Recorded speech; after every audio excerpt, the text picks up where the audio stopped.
In this video, we will discuss internal structure of cerebellum.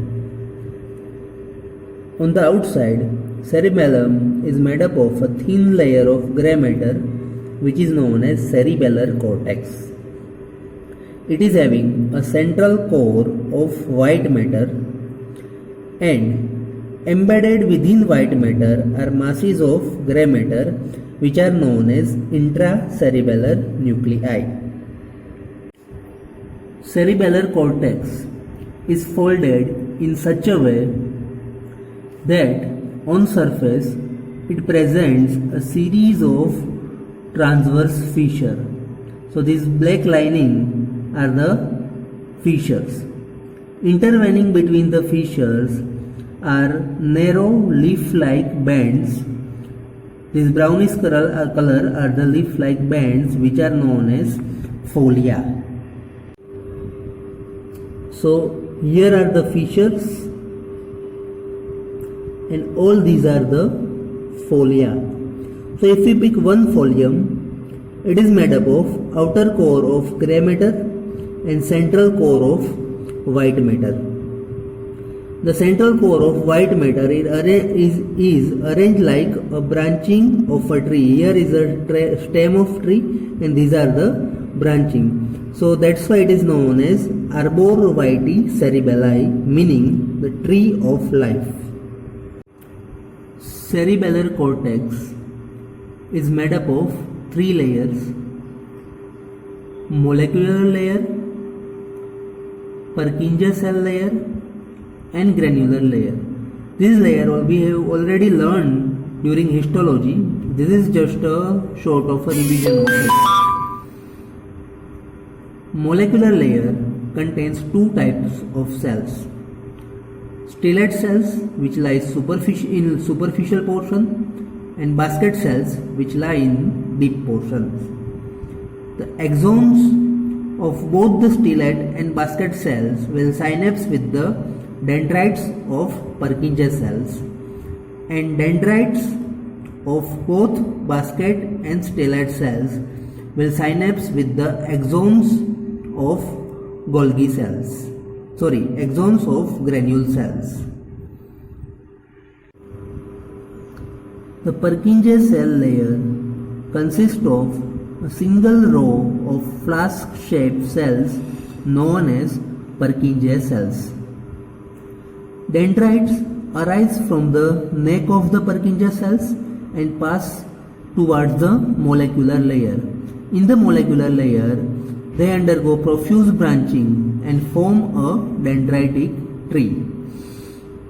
The dendrites of these Purkinje cells synapse with axons of stellate and basket cells, axons of these granule cells, as well as these green colored climbing fibers. Axons of Purkinje cell itself arise from the base of the flask. They travel through the granular layer and ultimately end up into the intracerebellar nuclei. These axons of Purkinje cells forms the sole output of the cerebellar cortex. From the flocculonodular lobe, axons of Purkinje cell, instead of going to intracerebellar nuclei, they directly go into the vestibular nuclei. Granular layer is made up of numerous small and closely packed granule cells and few large Golgi cells. Dendrites of granule cells having claw-like ending, and they make a synapse with the terminal ends of this Mosey fiber and axons of Golgi cells. So this synapse between axons of Golgi cells, dendrites of granule cells and terminal end of Mosey fiber form a structure known as glomerulus. Axons of granule cells pass upwards into the molecular layer where they bifurcate in a T junction and form a horizontal parallel fibers. These parallel fibers synapse with the dendrites of Purkinje cells as well as dendrites of basket and stellate cells. Golgi cells, axons, we have seen that it makes a synapse and form a glomerulus, and dendrites of Golgi cells ramify into the molecular layer.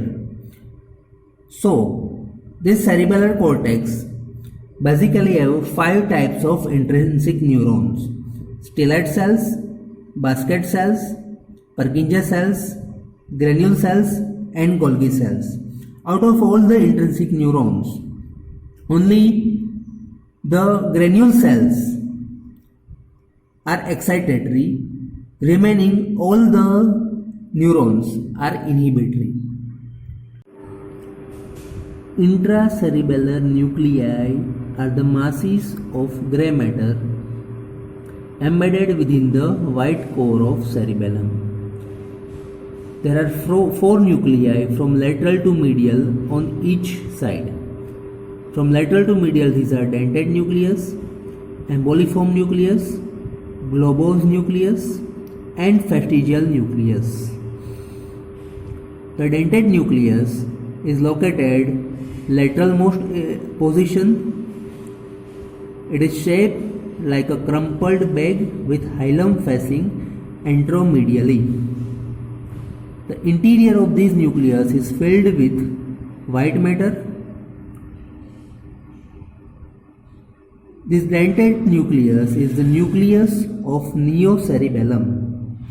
That's why it receives the afferent from the neocerebellum, and efferent from the dentate nucleus passes through the hilum and form the most of the superior cerebellar peduncle. The efferent fibers passing from the dentate nucleus include the dentatorubral and dentatothalamic fibers. The dentatorubral fibers relay into the red nucleus, and dentatothalamic fibers relay into the thalamus. Dentatorubral fiber ultimately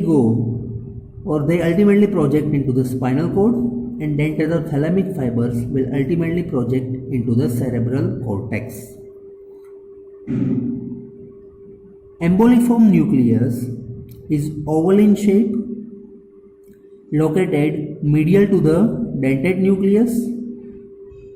It is the nucleus of paliocerebellum. That's why it receives afferent from the paliocerebellum, efferent from the emboliform nucleus goes to the red nucleus via superior cerebellar peduncle. From the red nucleus, it will project into the spinal cord, forming rubrospinal tract and regulate flexor muscle tone. Globose nucleus is somewhat round in shape, located medial to the emboliform nucleus. Its connection are similar to the emboliform nucleus. Globose and emboliform nucleus together form the nucleus interpositus. The fastigious nucleus lie near the midline in the vermis. It is comparatively smaller than dentate nucleus and larger than nucleus interpositus. It is a nucleus of archicerebellum. That's why it will receive afferent from the floccular-nodular lobe, and efferent from the fastigial nucleus will go to the vestibular and reticular nuclei. So this fastigial nucleus will basically influence the extensor muscle tone. White matter of cerebellum is made up of 3 types of fibers: afferent fibers, efferent fibers, and intrinsic fibers confined within the cerebellum.